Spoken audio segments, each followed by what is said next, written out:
स्वामी जी ने इस्लाम और मुसलमान के बारे में क्या कहा, पूरी वीडियो देखिए, बहुत इंटरेस्टिंग वीडियो है। तो वो कहीं ना कहीं किसी ना किसी तरह से मोमिन हो जाएगा। याद रखिए, आप मुसलमानों की भीड़ में शामिल हो या ना हो, लेकिन अगर आपका अकीदा यहां है तो जन्नत आपको भी मिलेगी।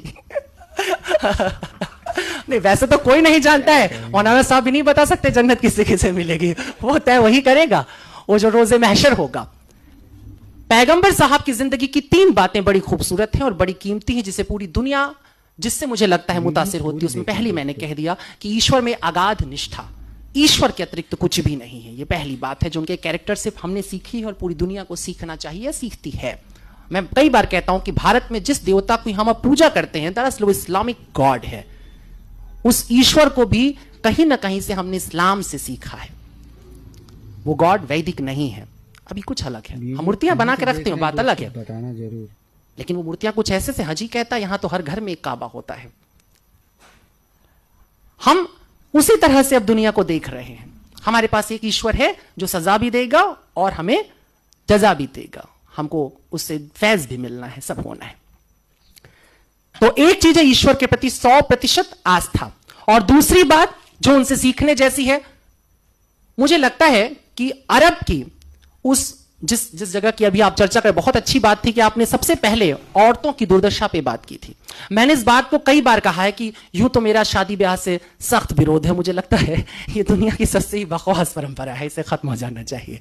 लेकिन फिर भी अगर कभी मेरा दिमाग फिर जाए, क्या बात है, और मुझे सचमुच शादी ब्याह करने की नौबत आ जाए, तो मैं हमेशा निकाह चुनूंगा, क्योंकि बड़ा खूबसूरत है। हिंदू क्या बड़ा झमेला है, वो एक साथ घुमा देते हैं आंख के चारों तरफ, 7 जन्म के लिए एक आदमी के साथ आपको बांध देते हैं, बड़ी मुसीबत है, छूट नहीं सकते। जहन्नुम हो जाए जिंदगी, लेकिन रहना वही है तुमको। ईसाई लोग भी हाथ हाथ पकड़ कहते हैं टिल डेथ, मरने तक हम साथ साथ रहेंगे। देखो, ये सुनने में बड़ा अच्छा लगता है, जीने में बड़ा मुश्किल है। कई बार एकदम से मन बदल जाता है।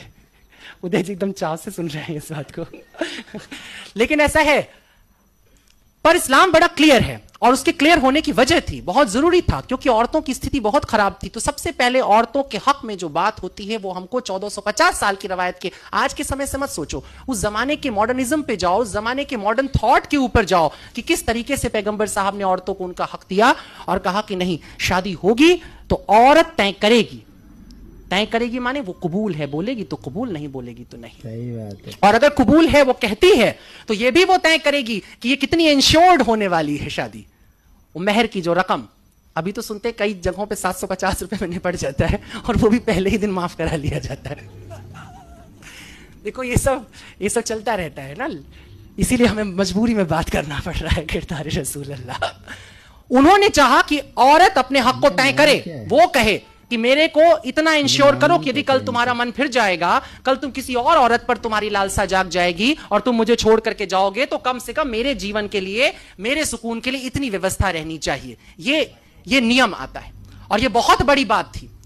आज जिसकी हम बात करते हैं, शादी ब्याह में अब कोर्ट जैसे बातें करता है कि नहीं भाई, औरत को उसका हिस्सेदारी दे दो, ये कर दो, वो कर, ये 1450 साल पहले सोचा जा रहा है। उस जगह जहां पे बेटी को पैदा होते ही जमीन में दफन कर दिया जा रहा है, जहां दामाद बनाना वो एक तरह से गाली की तरह हो जाता था। ये हालत जहां पर थी, जहां तमाम खूबसूरत लड़कियां लौंडियों की तरह रख ली जाती थी, उठा ली जाती थी एक जगह, और वहां पर यह नियम आता है। बर्नार्ड शॉ की आपने बात की, बर्नार्ड शॉ ने 2 लाइनें कही थी, एक लाइन आपने कहा था, मैं दूसरी लाइन के साथ बोलूं। उन्होंने कहा था कि इस्लाम दुनिया का सबसे खूबसूरत मजहब है और मुसलमान बदतरीन, सबसे बुरे लोग हैं।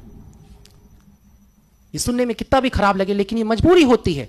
स्टेटस के साथ तुम्हें काउंट किया जाता है। तुम दावा करते हो कि तुम्हारे पास बेहतरीन सबसे बड़ा ज्ञान है, दुनिया का सबसे बड़ा ज्ञान तुम्हारे पास है, और अगर तुम उसके बाद जरा भी ओछी हरकत करते हो तो तुम सबसे पहले काउंट किए जाओगे, क्योंकि तुमने कलमा पढ़ा है, तुमने कहा है कि मैं नहीं मानूंगा किसी और को सिवाय अल्लाह के, मैं झुका रहूंगा उसकी बारगाह में, और जो झुका है अल्लाह की बारगाह में, उसके सामने जो सिजदे में पड़ा हुआ है, क्या तुम्हें लगता है कि वो इंसान कोई गुनाह करने निकलेगा, किसी का कत्ल करेगा, किसी को परेशान करेगा? ऐसा नहीं हो सकता। मगर तेरा दिल तो है सनम आशना, तुझे क्या मिलेगा नमाज में? सिजदे में सिर झुके तो कुछ नहीं है। दुष्यंत कुमार की पंक्ति, ये सारा जिस्म झुककर बोझ से दोहरा हुआ होगा, मैं सिजदे में नहीं था आपको धोखा हुआ होगा। अरमानों के बोझ, ख्वाबों के बोझ, तमन्नाओं के बोझ, लालच के बोझ हमारी रीढ़ पर गिरते हैं और हम झुक जाते हैं और हम कहते हैं हम सिजदे में चले गए थे। खलील जिब्रान की एक बड़ी खूबसूरत लाइन है, और वो कहता है कि न मालूम क्या हैरत अंगेज बात है कि कुदरत में वो सब जिनकी रीढ़ नहीं होती उनकी खोल बड़ी मोटी होती है। इस्लाम ने कहा कि खोल पतली सी हो, रीढ़ मजबूत हो। सिजदे में जाना हारना नहीं होता है, सिजदे में वो जाता है जो बड़ा ताकतवर हो, और ताकत सिर्फ एक चीज की हमारे पास है, ईमान की।